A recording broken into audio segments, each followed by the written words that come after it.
The Rockpile Report, the pettiest, hardest drinking Bills podcast. Welcome, everybody, to another edition of the Rockpile Report podcast. I'm your host, Bill, season ticket holder Drew Gear. That's my producer, Chris Kruger. I've got Iman Azizi in studio with the Senate Reading Shotgun.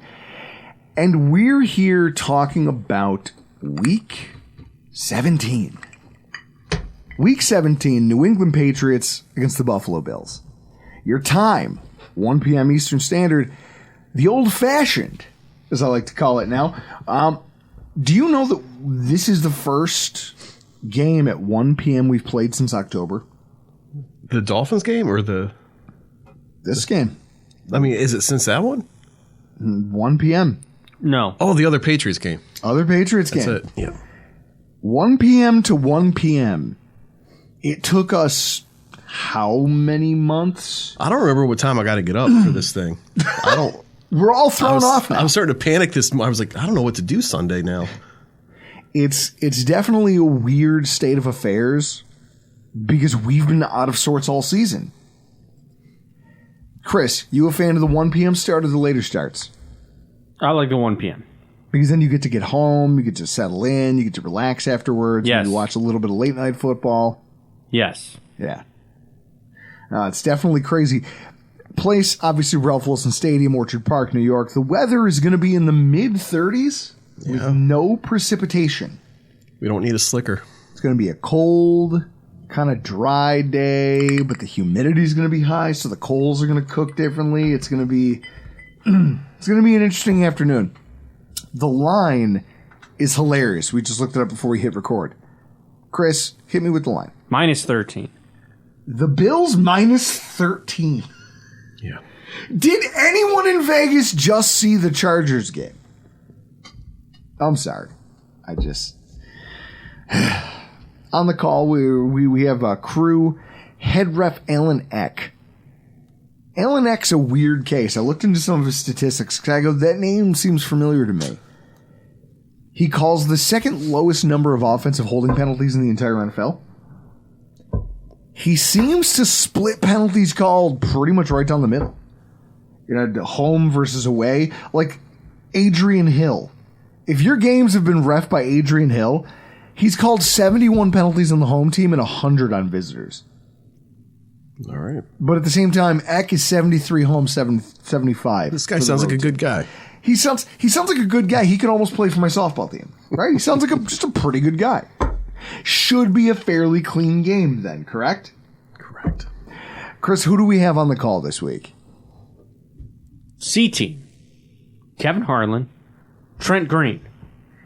Now, unfortunately, we will be at the stadium. So, Drew, you won't be able to be at home to switch over to Atlanta, Chicago, which has a 3-team crew with carpetbagger Ross Tucker calling Atlanta and Chicago. Why do people like him? I don't know. It's at that time where you get these odd, these. But the normal guys got tired? No. It's the end of the season, so you have everybody's playing. There's no more buys. So you have. This is like how Pat McAfee got started. He called a Detroit Green Bay game in like week 18, and he was, G-level team because it was a test for McAfee. Let's see if we should bring him in for an analyst job for next season. So you have Chris Lewis. I have no idea who that is.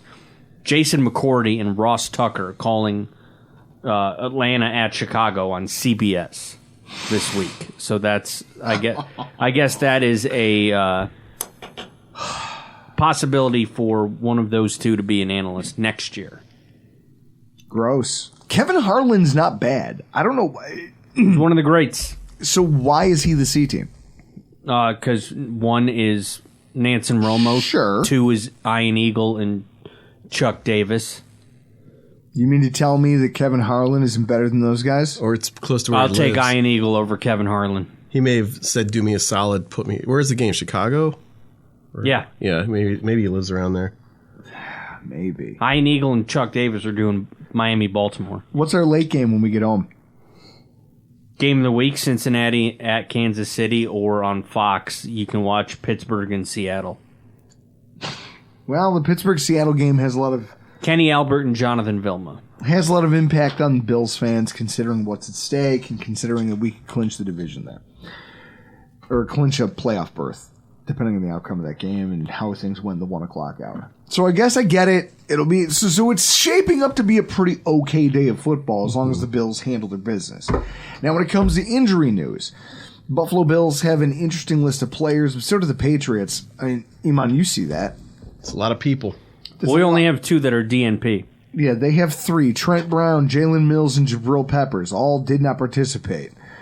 Christian Barmore limited. Jawan I mean, they've got 9 players here. I think the most important one's Juju Smith-Schuster, Jonathan Jones, Anthony Jennings, Hunter Henry. I mean, But you never know. The Patriots always do this. They put everyone on the 100%. When you're talking about the Bills, the thing I like about our injury report, obviously I don't like seeing Reed Ferguson's name on there. That's not great. suspect. Sus, as the kids say. Yep. Floyd and Miller are getting rest, although some people would argue Von Miller's been resting this entire time. Just put somebody else in. If you watch a game and just watch him, it's depressing. He's a Tecmo Bowl player who engages and keeps pressing A to disengage. John Fino once told me on a podcast we were doing together before training camp, he was talking about how one of the things that you learn during camp is who's engaged, who are the guys, and who's just, as they call it, on the bread line. Who's just on the bread line? Because they're just there getting their bread. That's all. They just show up, they get their bread, and they go home. Von Miller's on the bread line. Yeah. It's all I've been able to think of all year watching him play. And then to hear Sean McDermott come out and carry water for him. When Ed Oliver made the sack on Saturday, and how low-key Von congratulated him was weird to me. I don't know if you saw that. Ed's going nuts, and he's like, "Good job, bro." What is that? We could devote a whole podcast to my feelings about Von Miller right now. I don't think he should be here. I think he should be still on IR. We should tweet about it. Tweet it out. I should tweet about it. Hey, listen, I made a promise during our AFC roundup. We need everyone's voice on this. That's what we need. I made a promise that I was going to stop fighting about things on social media when it comes to sports, which I am, but also I will still say some inflammatory shit and just walk away because I don't care about your thoughts. That's narcissism, baby. It's the beauty of being gross. When you look at the Patriots, they have some significant injuries out there. It'll be interesting to see what happens. I think the biggest thing for the Bills is Daquan Jones getting a full practice in and knowing that he's there. And then hearing that Kyer Elam's been activated, officially activated to the 53-man roster. So somebody has to go. There's going to be a roster move in the next day or two to correlate to that, unless they've been carrying an extra spot, but I can't believe that. Daquan Jones is getting closer, and I like that. And I wonder if this is one of those things where, is this the week you let it rip now, get him back out there in a very limited rotation. But you have to worry because this is a very run-heavy football team, which means if you have him active, you either have to cut down on another position somewhere else, like the secondary, or you just have to put him out there and be like, listen, man, just don't re-aggravate that because you're going to get a lot of work. Or you limit his stats and just his snaps and just know that you're going to be you're leaving yourself a little shorthanded in what you like to run at a rotation on defensive tackle. Is our preseason god still on the team? Isabella or what? Andy Isabella, he's still around. Okay, because that might be I was trying to think who they would move. They can move him back. And they could say, look, we'll put you back in the practice squad, or we can cut you and you clear waivers. However that goes, I'm not smart enough to know. Go ask Cover One that question. Go find Paul Wineski at hashtag and ask him that. I'm not qualified to speak on such things. But it is interesting to see them both out there. Justin Shorter is also getting full practice with his hamstring injury. You mean to tell me that our 5th round draft pick at wide receiver, who's 6'3", 6'4", young kid, was a gunner on special teams, and he wasn't playing but you have a 40-year-old cornerback. You have a 39-year-old defensive back on your special teams unit. No. You fire Josh Norman into the sun the second Justin Shorter is ready to come back. That's how that works. Even if you only put him out there for special teams and then maybe a trick play once in a while, I'd rather have that. Agreed? Agreed. Chris, can we all agree on that? Yep. So it'll be interesting to see who's activated, what the final roster looks like, whether Ty Johnson comes back, how the... I think we like the early returns on Playoff Lenny last week. Hey, okay. We got a guy. He can come do some nice things for me. Awesome. I guess the thing that I'm looking at when it comes into this game is that, like, Christmas went really well for Bills fans. Because we were in this weird purgatory state where the playoffs didn't look imminent. And yet at the same time, that weight would have crushed what this tailgate this weekend was going to be. Mm-hmm. We went from a place where we doubted everything about the season. We're 6-6. We're going into the bye. Everything's terrible. The bottom's falling out. And then 3 weeks later, we're firmly in the playoff picture with clinching scenarios happening this weekend. It's weird the feel that the tailgate takes on, depending on where you are in that. Now, Chris, you and I have been to some tailgates, luckily. Like, for as long as you've had season tickets, the Bills have been competitive. Yes. What was your first year? Do you remember? I don't remember. Might have been Allen's first year. 2018? Yeah. What about you? The first tailgate I went to? First tailgate was with Allen at quarterback. Oh, with Allen at quarterback. Steelers opening day. Okay, so 2019. Yeah. No, it was right after the pandemic. Or 2020. So it would have been 21. 2021. Yeah. And it was the letdown game? Yeah, it was awful. Like, oh, my God. Yeah. How do we lose to them? And then by the end of the year, you're still one of the best teams in football. Yep. Guys, Mark Smith got drunk one night and subscribed. This is why I love this guy. He didn't just buy a meme app and have it permanently on his phone. He subscribed to an app. And so now what he does is he gets bombed and just floods us with memes. Because he feels like he has to justify the, $7 purchase? Yeah, I think they're pretty funny. I'm a big fan. He's actually pretty good at this. But that's his thing, is every time the Bills do well, it's just Drew. It's Josh Allen, a good quarterback. Always was. The astronaut with a gun to the other guy's head. He does it to Bridget. She just has four texts from him, and they're just that same meme the last 4 games we've won. Mine too. Yeah, Mark, you're a scourge on everybody. But we love it. That's the thing. You're a problem, but also it brings us joy. You think about where we were emotionally when this team was in the dumpster. And it seemed like the season, after that Denver game, that was rough. I just felt all day we were going to blow it. Just all day. It's like, this is going to end badly. I spent the whole next day hung over on a ladder, refusing to look at anything. I was like, no, this is how I deserve this for believing that these guys weren't schmucks. And now look at where we are. Now, does anybody doubt Josh Allen? A few people who want clicks. I don't know. We're back to the place where we should have been.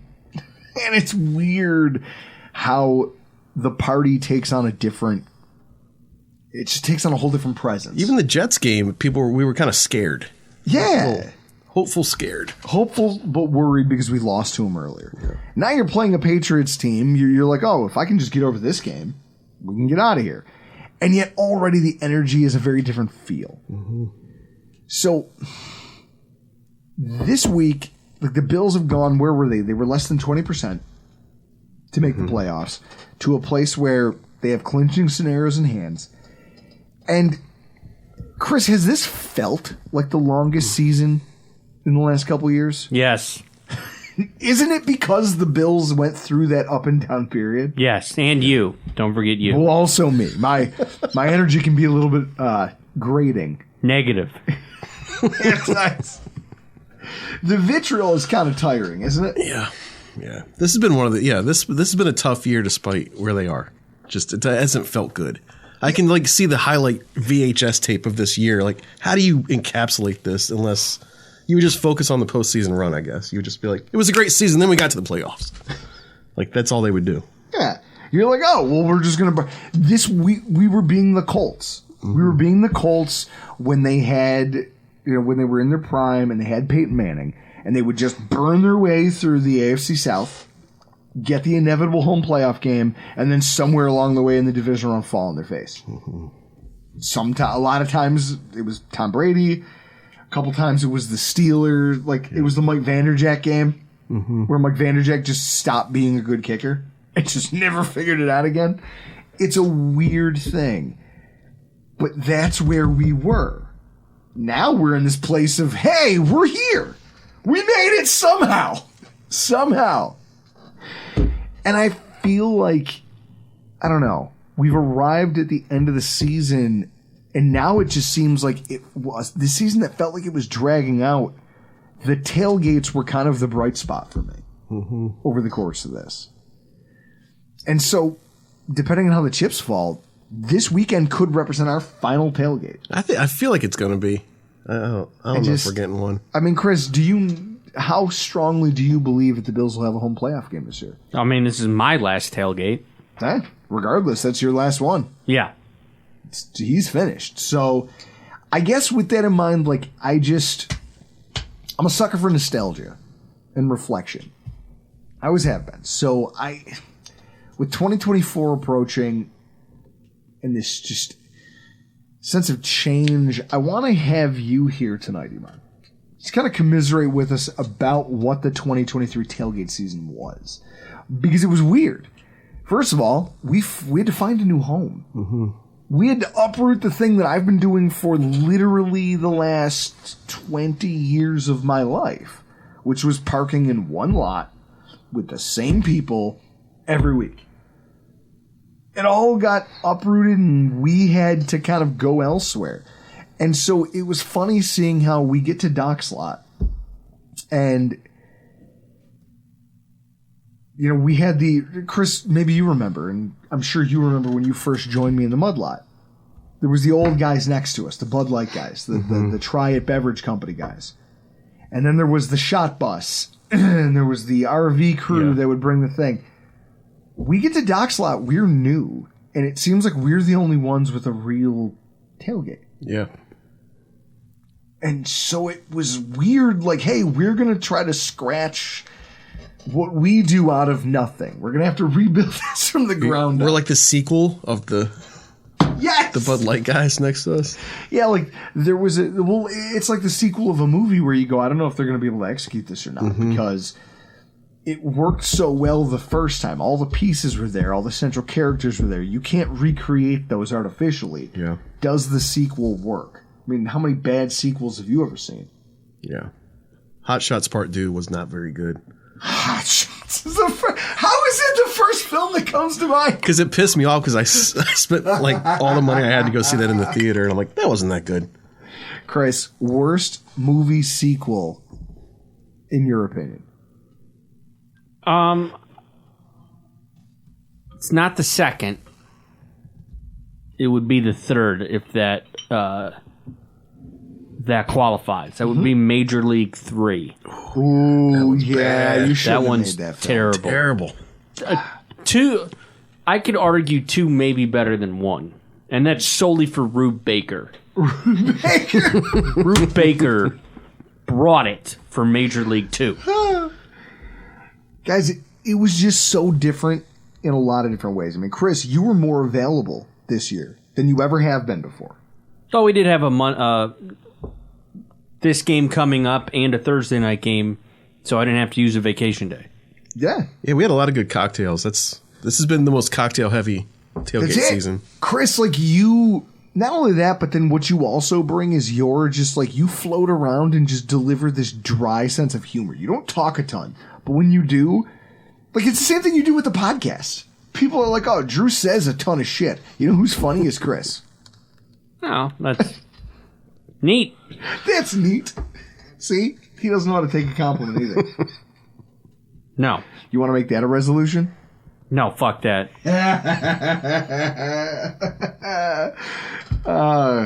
And then Iman, I mean, when I think about you, you joined us in the Mudlot, and we started doing this whole thing together, and I'd already been there. We'd already been there. And so it was kind of like you were a part of our thing, and we just kind of naturally grew what had already existed. This time around, it was you and me. I'll never forget this. You beat me to the lot the first day, and we beat Zach over at Doc Slot, Zach's a great dude, and I love that parking lot. Like, I love this place, and just the format of it and everything else. But you and I were alone in the now we're just in the lot in our vehicles, just waiting for the guy who owns it to show up, dude.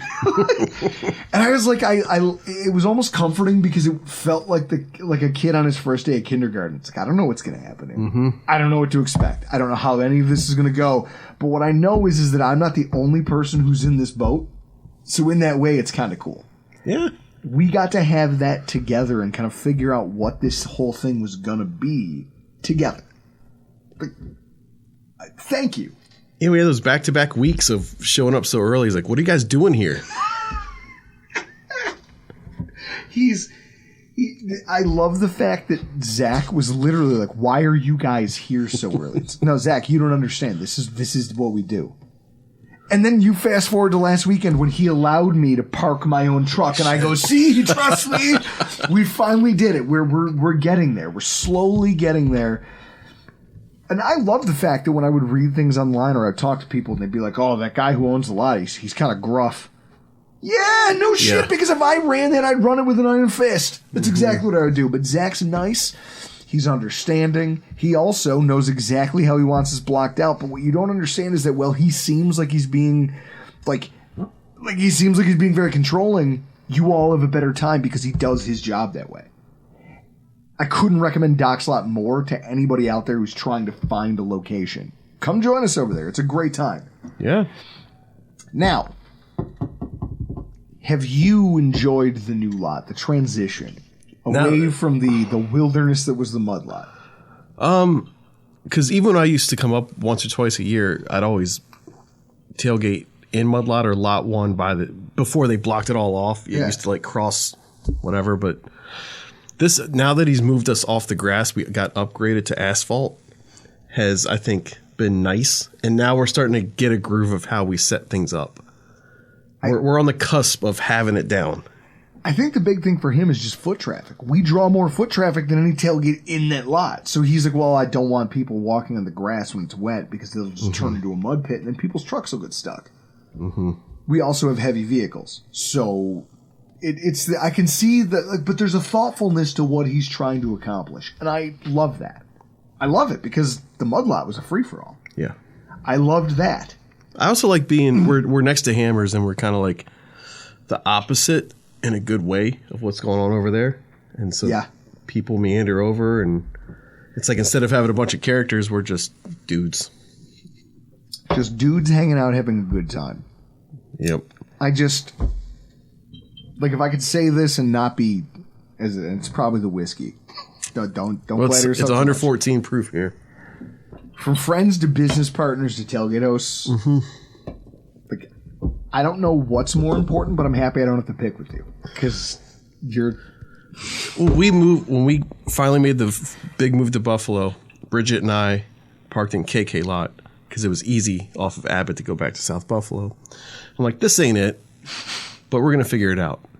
I remember it was 3 games we did that, and that third game is the one we came and saw you, or the Washington game. Yeah. And I was like, all right, this is it. We found it. This is the group. It's like it took 2.5 weeks. I was like, there it is.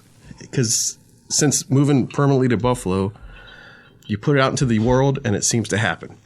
Just like it's going to fall into place. You're going to meet the right people. And I was just like confident. I was like, KK Lot is all right. Kind of crammed. I don't know. And then coming out of it with my back sack full of barbecue crap.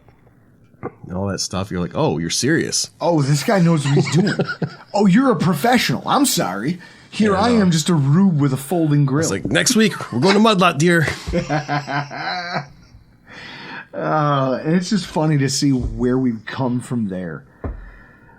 Chris, you look at the rest of, like, what happened to the rest of our crew. Dan, out of the lineup because he's coaching youth hockey and wrangling 4 boys. I think he made it to 1 game this year, and I was just happy to get to see him. Home opener. Potter, new job. He's in and out of the lineup, and now he's on his way to having a kid of his own. Like, Mark, new dad. I had to learn how to pack creatively to bring some of the tailgate staples that usually Mark's responsible for. But this is the thing. Mark needed somewhere to park with an easy exit if need be. We make it work. These are guys who I've known forever, and we've kind of grown. They're our crew. And it's crazy thinking about this like a timeline. Like, I get to see how everybody's experience has changed from when we were just a bunch of drunk 20-year-olds with season tickets who were just happy to be there watching a bad football team, to now you're having children. You think back to, oh, this tailgate happened this year. Well, that was the year that Dan had his 3rd kid. And, like, you go through it like that. I'm really, I'm ecstatic about all the things that we've gotten to experience and all the people we've gotten to meet because of this thing. I mean, you think about some of the people we saw this year. It's wild. Yeah.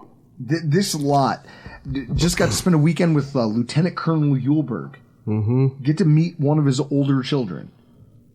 Chris was furious. Not furious, but he was pretty upset that he kept calling me Mr. Drew. He goes, I hate it when people address you like a formal adult because you're not. Yeah, pissed me off. I'll tell you, Yulberg's son on our way to the Irish Center asked, he's like, are we going to the tailgate now? It was Friday night. Friday night going to the Buffalo Irish Center. It's like, kid, the game isn't for 48 hours. You'll be fine. You'll figure it out. And I've got a laundry list here, but I don't even know how I could get through all these people. Like Jay Detro, Chef Mark. Mm-hmm. I like the fact that I got to make fun of Detro, but watching him, see, you talk about time and place and how every tailgate's like it's a timeline. And he goes, oh no, I gave up my truck for a minivan, and I broke his balls a little bit about it because that could never happen to me, right, honey? Right? It's never gonna happen to me, right? I'm never gonna be the guy giving up my truck for a minivan. I don't know why you're talking at the camera like she watches this. Sadly, she does. It's hilarious. She wants to see. She goes, I just want to see. I'll watch it, and then I can better understand why you're so crabby in the moment. You think about who was the guy? Brian, I believe it's Barga, brought his brother. Which, if you can say that 5 times fast, you're a better man than me. Remember the guy who was like like a handsome dude with red hair? I kept saying he looked like a Fitzpatrick, kind of like a Santino. Yeah, almost had like an Andrew Santino kind of look to him. And he was a Tampa fan, and they came in from Ohio for that Tampa game. They came we got to meet Lauren C's parents. Yep. Her dad's almost as funny as Jake. He almost tells stories as well as Jake does. Jake and his wife came, who also, Chris, those Christmas cookies are upstairs. You have to bring those things down here. I don't think so. Jake, do you hear this? He's not sharing. It's not in with the holiday season. I don't know. There's just so many people. We got to meet Eric Harris for the first time. Chris, who did you get to meet this? What stood out to you this year? Things that you got to experience at a time. Eric Harris has been like in on the show since like episode 4. Yeah. So it was fun that he flew out from the left coast, literally. Left coast, left wing. Yeah. Glad I got to meet him. How is his wife a Giants fan? That's what I want to know. I don't know. She could be from New York City or New Jersey. Harris, you better watch out. She'll fight you. Eric, I love you. I got to taste bear meat for the first time in my entire life, thanks to Bob Everly. My dad showed up with Paul Cullen, the former bassist from Bad Company. Speaking of which, we got to talk to him about his wine company, guys. We're working on something for you. Scott and his family from Nebraska, who I genuinely felt bad as I was thinking about during our recap show when I was talking about trashing Nebraska. I was like, oh, Scott lives there. Yikes, he's going to hear this. Scott, I love you. I hate that guy. Florida barbecue guy. Oh, yeah. Florida barbecue man shows up, puts on a show, and then on my cheap, shitty folding charcoal grill, he reverse sears 2 tomahawk steaks. Yeah. Not only am I ashamed that I brought that piece of junk, but then also I'm shamed because I didn't cook anything that day. That's right. You didn't, yeah. Bridget keeps telling me, she's like, Drew's not cooking shit anymore. What's he doing? Drew's a man of the people. I'm mayoring is what I'm doing. And Chris, I got to meet Rhodes. Did you get to meet him? Have you ever met Rhodes? No. That's hilarious to me considering he drops moonshine off at your house. Like, that's the thing. That's why I knew he was going to be cool. Like, for not knowing him personally up to that point, I assumed he was going to be cool because, like, everything that I thought about him turned out to be correct. When you think about the type of person who coordinates, like, hey, are you home? I'm going to drop off moonshine. But then he doesn't bother you with the actual knock on the door, all the pleasantries. He just sends a DM and goes, look in the snowbank outside. And there's moonshine out there. Chris, you have to admit that's pretty slick. I like it. It was cool getting to finally meet Rhodes, have my wife meet him, have my wife explain to him, like, oh, so you're the reason that he sometimes is just screaming in the basement for no reason. Guys, this season was a lot of fun. The season of tailgates, if you had to pick your favorite one, Chris, what do you got? Sunday night. Sunday Night Football against who? The Giants. What are you, dumb? You liked that tailgate. Wow. Yeah. I feel like that day was just wet and gross. Why was it your favorite? All day. All right. Fair enough. What about you, Iman? I think Miami. Because I wasn't there? That's right. So the guy who moved here from St. Louis, we played poker together in like 07. Mm. He works for the Buffalo Philharmonic, whatever. He texted me on Christmas the other day, and he's like, thank you so much for bringing me into Bill's fandom. This is the greatest thing ever. Like, he had this whole thing. Like, the dude cried at the game when we closed it out. So he grew up like he adopted the Rams in St. Louis, and he hated the NFL. Moves here. The dude cried in the stand. He was a little drunk. Of just like, I love this fucking team. As one does. Anyway, that made that one special. Like, I brought him into the fold, and now he's got a hate-love thing already with it. So that made that special. See, guys, it's these things. It's these things right here. Like, every one of these, I have a different moment that I'm like, this is my favorite tailgate. That's my favorite tailgate. Realistically, all of them. That's why I love this. I can remember the early days of the Mud Lot when it was just a shit show with a cheese and cracker tray, like the Hormel cheese and crackers that would get waxy. It's $14.99 now. Jesus. Thanks a lot, Biden. Hey, Chris, you happy now? I worked in a reference, too. I like how people know you as right-wing Chris. It's stupid to a lot of people. But you all know I don't care about looking stupid or... Everyone who stops by, who's been a part of this, who's come, who's broke bread with us, who's done this, you're all part of one of my favorite things about football and about this team and maybe one of my favorite things, period. Like, the tailgating is like an art form to me. Mm-hmm. And I think that we really do, whether we pull it off, they're not all winners, but it's for the love of the game, right? Mm-hmm. Like, it's an art form. You strive every single week to make it the best it can be. And I love it. And I couldn't pick a better group of guys to do it with. Chris, a toast to you. Iman? Oh, I have a glass. There we go. Guys? We got a lot of Canadians and other visitors to feed this Sunday. I can't wait. So as we move on from the nostalgia, Iman, we bring in Mr. Mark Schofield, who hasn't made an appearance on the Rock Ball Report this season, to talk about the Patriots. Now, guys, I don't know, for those of you who may have forgotten, Mark Schofield, Mr. SB Nation. He's Mr. F1 Racing these days. I got a question for you, Mark. Where the hell is, what was it, Azerbaijan? Azerbaijan. Yeah. Where is it?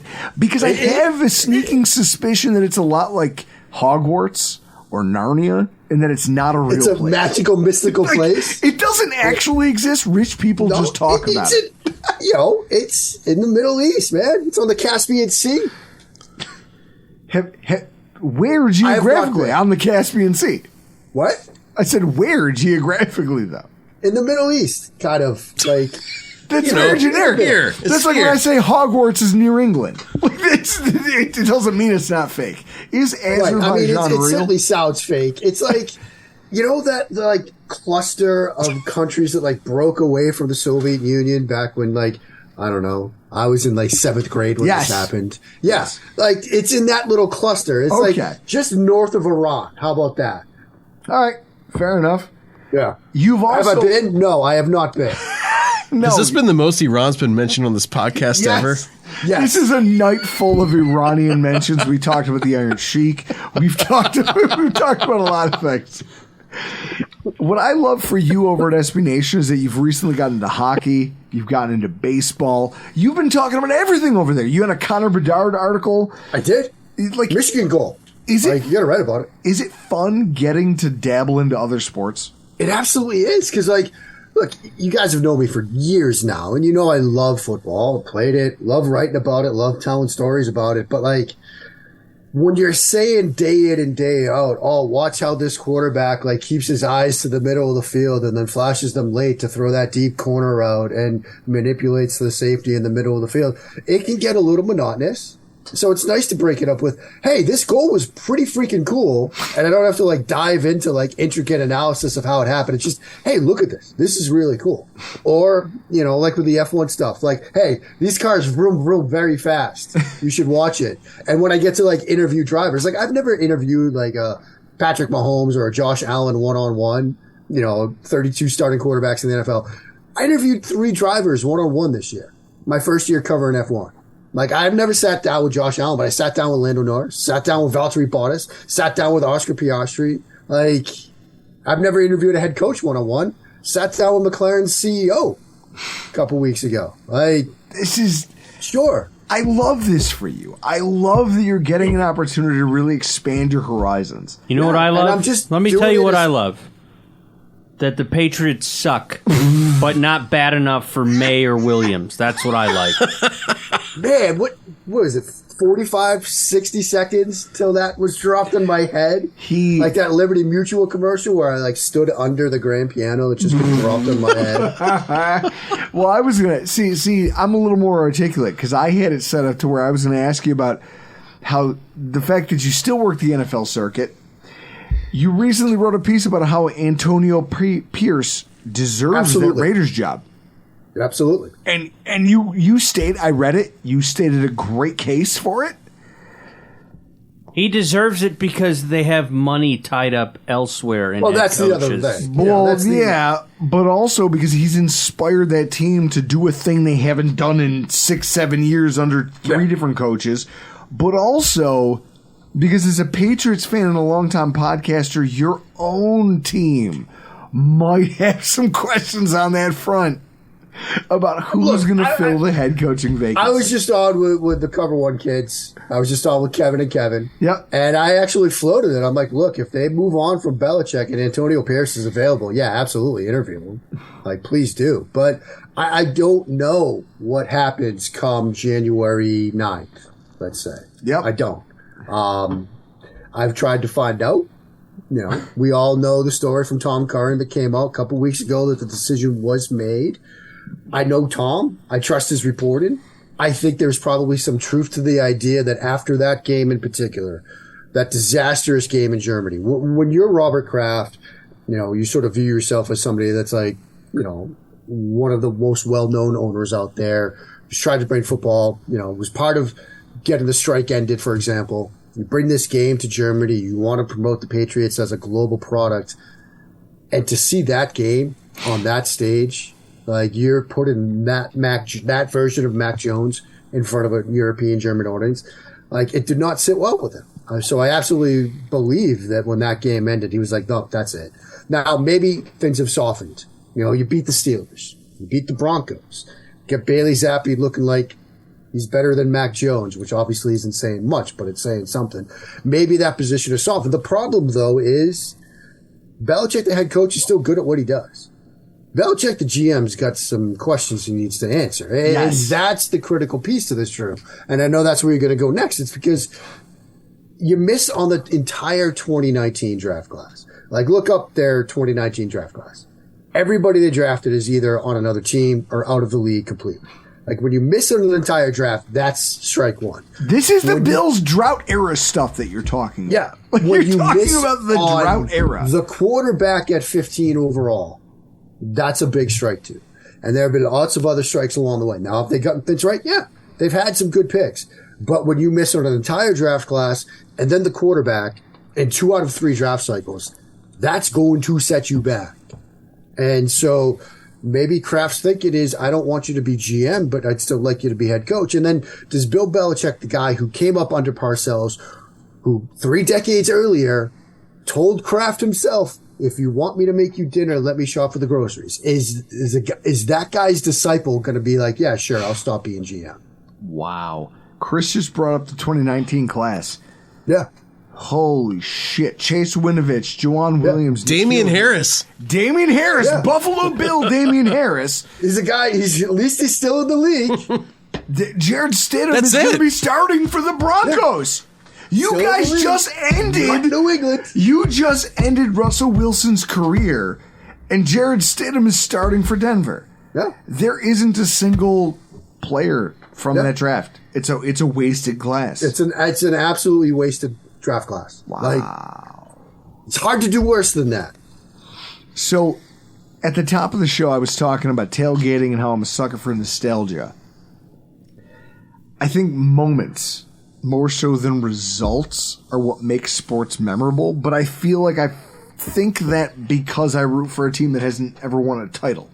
Like, titles are memorable. If we had won a Super Bowl, I'd have that as my, this is the big shining moment. I've been here for years watching Belichick-led teams kick us in the teeth over and over again and leave us all feeling with the sense of despair. You're walking out of the stadium dejected because Bill Belichick came to town and pissed in everyone's cornflakes. 2019, 2021, it hasn't been that long. Even though his overall results haven't been good, he still finds a way to come to Buffalo and fuck up my weekend once in a while. So, what are the odds that I'm about to go out and watch the last Bill Belichick game here in Buffalo as a coach of the Patriots? I mean, I'd say it's greater than 50%. Or probably somewhere in the 60-70 range. Because and it's sort of because of what I just talked about, that tension between Belichick, the GM, Belichick, the head coach. I don't see how that gets fixed, number one. Number two, if you're Robert Kraft, given what we just talked about, do you want Belichick part of at the helm of another rebuild? Yeah. Like, do you want that? If you're Belichick, do you want that? When your goal at this point is Shula's record. Yep. Like, you draft, let's say they fall into a top 3 pick and they get Williams or they get May. Do you want to go through that process, or do you want to find yourself in, let's just say, Washington or Carolina or San Diego? Los Angeles. San Diego. Or I'll throw this one out, Dallas. Whoa, if they have another playoff collapse and Bill Belichick is available, don't tell me Jerry's fired up the private jet. I'm not gonna lie, that I could you know what, I haven't thought about that until right now, but that's a great point. Yeah. He would be the perfect Cowboys coach. Mm-hmm. Yeah. Comes in there with a big reputation. Hey, I do this. I do defense well. Everyone loves defense here in the Lone Star State. Yeah. I mean, defense running the football. I have Michael Parsons. 1980s all over again. So I think it's far more likely that he's somewhere else. And I think it is far more likely that, you're going to roll into the stadium this weekend and see him in a Patriots hoodie for the last time. Yeah, it's only 35 and overcast, so maybe it's short sleeve. He's the cut sleeve hoodie. He's a bitter old prick, so I'm assuming he's not going to just roll over for us. He's a curmudgeon. We're seeing that. This performance down the stretch. Somewhat enjoying the role of spoiler. I Yes. mean, kind of pissed in the Steelers Cheerios. Yes. Obviously just did that to Denver. Exactly. And that's where I don't want him to become the spike in our heel. And that's where I want to talk about the team and just the play a little bit. The quarterback conundrum. Now, this is Zappy's turn to shine or not. Now, I want to point to something that one of your old buddies, Alex Shane, over at patspulpit.com wrote this week. Oh, boy. He says, I, for the life of me, don't know what to make of Bailey Zappi. He's made some throws this season that I would put up against any other quarterback in the league, and he's also made some horrendous decisions. He shows pocket presence one snap, misreads the coverage, and gets sacked on the next. How do you qualify Bailey Zappi in terms of what he brings that Mac Jones wasn't? He's unlocked more explosive plays in the passing game while not being as consistent. Like, Mac could hit the 5-yard check down. He could hit the 6-yard out. He could keep you on schedule. But when it came time to either push the ball downfield, create a little bit off of structure, or just create an explosive play, you weren't getting it. And as we saw near the end of the Mac Jones run, he was trying to be something he wasn't, which was a athletic NFL quarterback. Like, Mac Jones does not have the flush myself to the right sideline, throw back to the middle of the field, late in the down, throw. He does not have that club in the back. Not too many quarterbacks do. He certainly doesn't. Josh but he Allen kept trying it. Like, and it was just not working. Now, Zappy, to the point that you just read from a great piece over Pat's Pulpit, yeah, there are times when it's like, I don't know if he understands playing quarterback in the NFL. You know, between reading coverages or understanding pressure schemes or pocket presence and things like that, it's just scattered at times. But then there are times when it's like, look, this is a great ball. This is a great read. This is a great throw. Look at what he did against pressure. Look at what he did in terms of pressure against Denver. Yeah. When they pressured him, he was 9 of 13 for 115 and a touchdown. Those are good numbers. Those are good numbers. You like that. But it's not always like that. No, and that's it. But then you look at him and you go, okay, they knew that this was a game we wanted to have. Bill wanted this game. Oh, yeah. Right on the road in hostile territory on Christmas Eve, Island in front of the whole place country. Where they've always lost. Yeah. Let's go out there and fuck these guys. And Bailey Zappi was the guy. Whether he was kept clean, whether he was pressured, he was smart. He made smart decisions with the football. Now, maybe you can trick him into it, but it seems like he's a much more decisive thrower of the ball under pressure than Mac. Mac's numbers under pressure are terrible. And they always were. Yeah.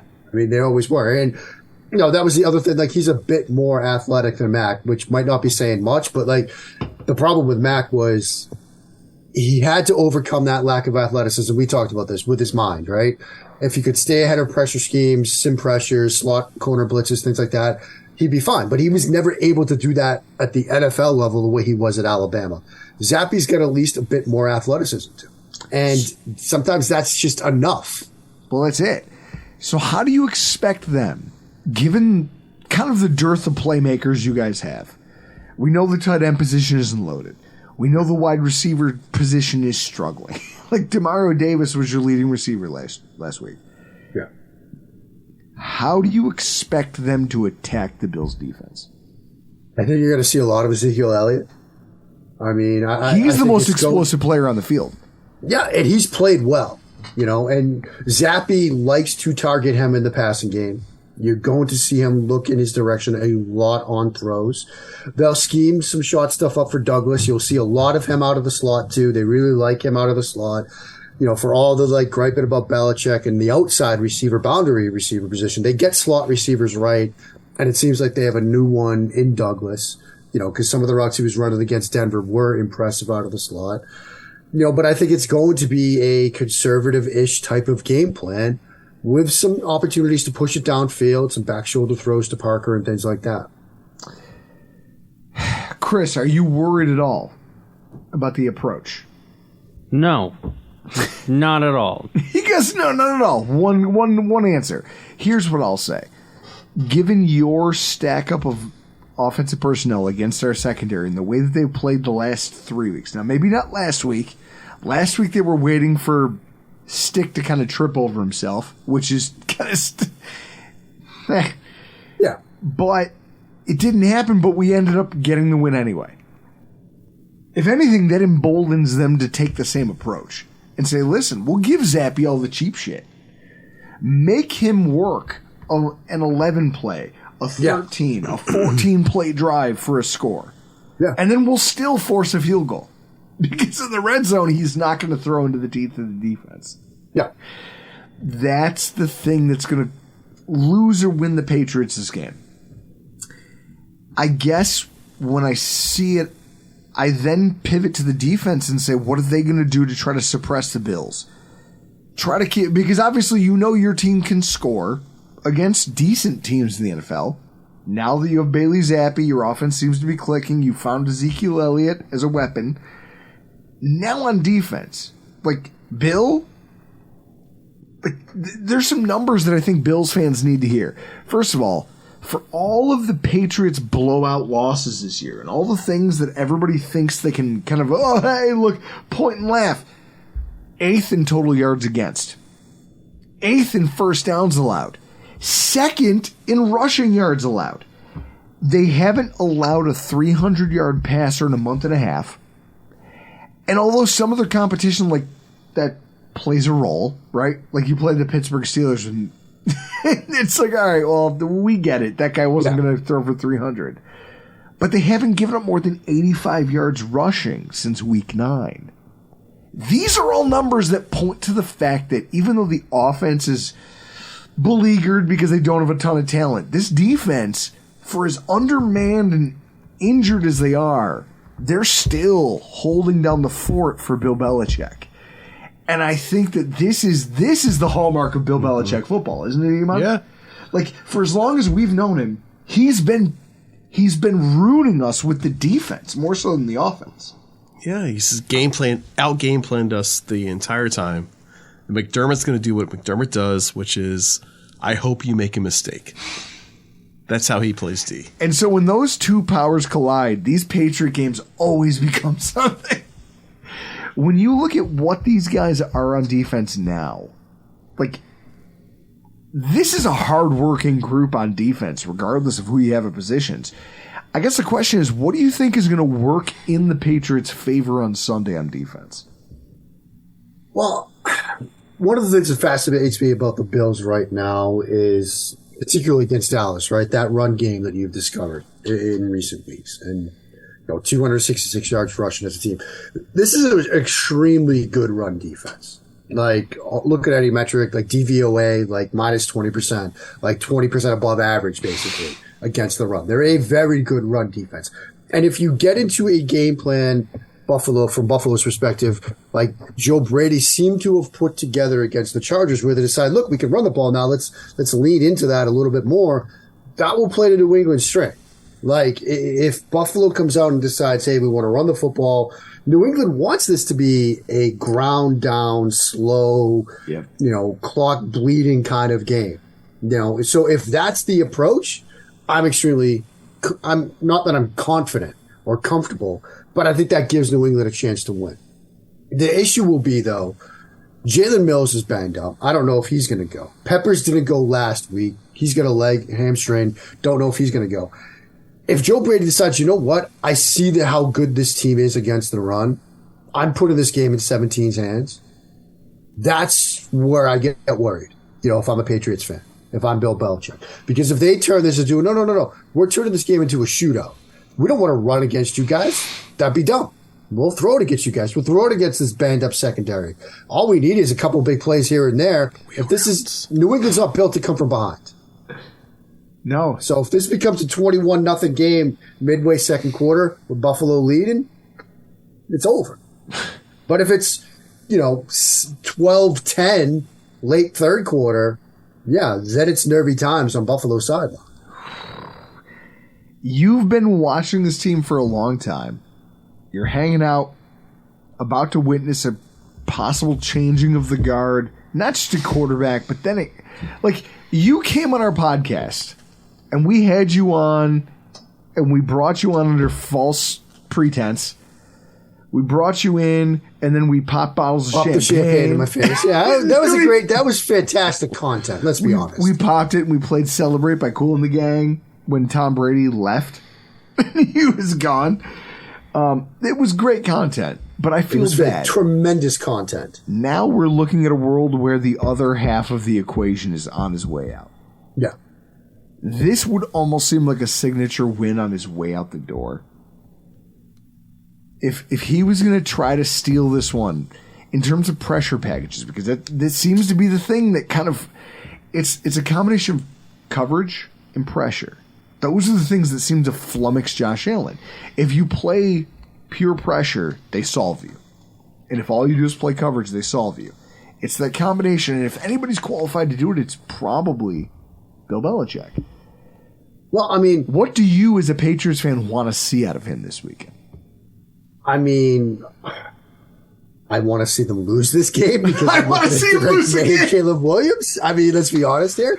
But to your point, though, Drew, about tie-in pressure and coverage, there's a great Belichick answer from like 2014 when they had racked up a bunch of sacks in a bunch of games in a row. And he talked about the importance of tying those two things together because if you can cover everybody, but you can't get home, quarterback's eventually going to find somebody that's open. Or, if you can get pressure, but you can't cover anybody in the back end, the quarterback's going to still find somebody to throw the ball to. And so you've got to be able to do both. Now, it's tough when it's Josh Allen because you have to you want to play man because that's what they do philosophically as a defense, but you can't strictly play man against Josh Allen. You can't play zone all the time. You've got to be able to mix it up. You have to be able to get pressure, but you still might want to have a spy on him because of how athletic he is. He makes you make a lot of decisions, and Allen has the ability to make you wrong one way or another. And they have struggled at times balancing those different competing interests when playing Josh Allen. The playoff game a couple of years ago, all week long going into that game, Judon and everybody else was telling us, look, got to keep eyes on him. Got to spy him. Can't let him scramble for 12 yards on 3rd and 7. The first 3rd and 7 of that game, Josh Allen ran for a first down. That game was over right there. You just knew they weren't going to be able to stop him on that night. That's the kind of game that he brings to the table. And so, you're going to want to mix things up. You're going to want to show him some different looks. But ultimately, he's one of 5 good quarterbacks in the NFL that can do unhuman, alien type of things. And when you get him on a night like that, forget it. Your prediction for the score? 27-10 Buffalo. That's a bold one. Sir, where can we find you and all of your content on social media, on the web? Tell us everything about what you're doing. Well, friends, always a blast. Always loving you guys reach out. It's been far too long. Let's do it again soon. You can find me on X, Mark Schofield. On Threads, Mark Schofield 3916, I think are the weird numbers I got back there.